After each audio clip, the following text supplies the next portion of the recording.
अस्सलामुअलैकुम and welcome to our channel. Dear viewers, हमारी हमेशा से ये कोशिश रही है कि हम आप तक सेहत के बारे में मियारी मालूमात पहुंचा सकें। प्लीज़ हमें अपनी राय से ज़रूर आगाह कीजिएगा। आपकी राय हमारे लिए बहुत अहमियत रखती है। और मज़ीद वीडियोस के लिए हमारा चैनल सब्सक्राइब करना ना भूलिए। तो आइए चलते हैं आज के टॉपिक की तरफ।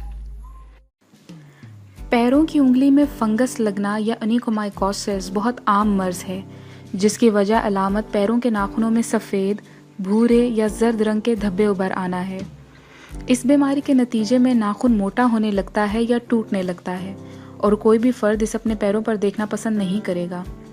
इस मर्ज के दौरान वर्म, इनकी मोटाई बढ़ना, रंगत बदलना और उंगलियों में दर्द वगैरह का तजुर्बा होता है। ऐसा आमतौर पर पैरों की सफाई का ख्याल ना रखना, जिस्मानी दिफाई निज़ाम की कमज़ोरी, पैरों का बहुत ज़्यादा देर तक किसी नम जगह पर रहना या दौरान खून की नाकिस गर्दिश के बाइस हो सकता है। मगर अच्छी बात यह है कि आपके किचन में ही इसका इलाज भी मौजूद है।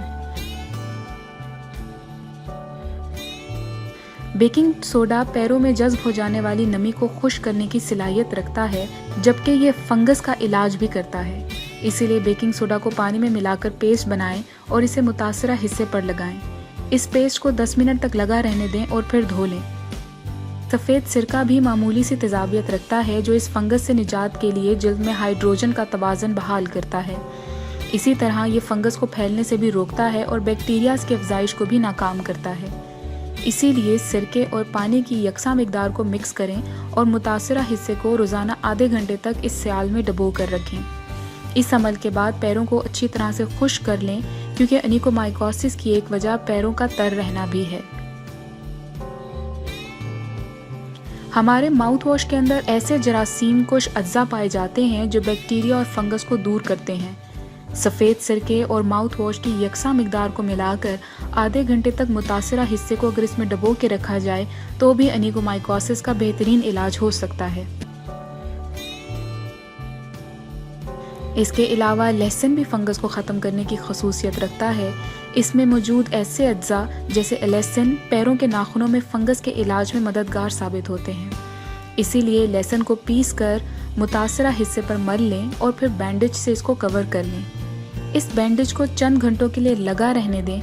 ये अमल रोज़ाना उस वक्त दोहराएं जब तक फंगस ख़त्म नहीं हो जाती। टी ट्री ऑयल भी नाखूनों के फंगस का कुदरती इलाज साबित हो सकता है। इसके लिए सबसे पहले मुतासरा हिस्से को साफ कर लें, फिर इस पर टी ट्री ऑयल को लगाएं। 10 मिनट तक नाखून को और जिल्द को इसमें डूबा रहने दें और फिर नरमी नरमी से रगड़ लें। इस अमल को रोज़ाना दोहराने से भी अनिकोमाइकोसिस का इलाज किया जाता है।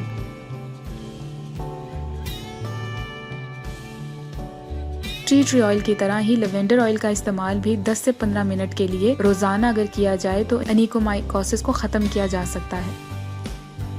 इसके अलावा एक बहुत आसान तरीका विक्स का इस्तेमाल है। विक्स के अंदर पाए जाने वाले अज्जा जैसे काफूर और यूकलिप्टिक्स ऑयल नाखूनों के फंगस के इलाज में भी मददगार साबित होते हैं। अगर आपको हमारी ये वीडियो पसंद आई है तो प्लीज़ इसको ज़रूर लाइक कीजिए और अपने दोस्तों के साथ शेयर करना ना भूलिए। शुक्रिया।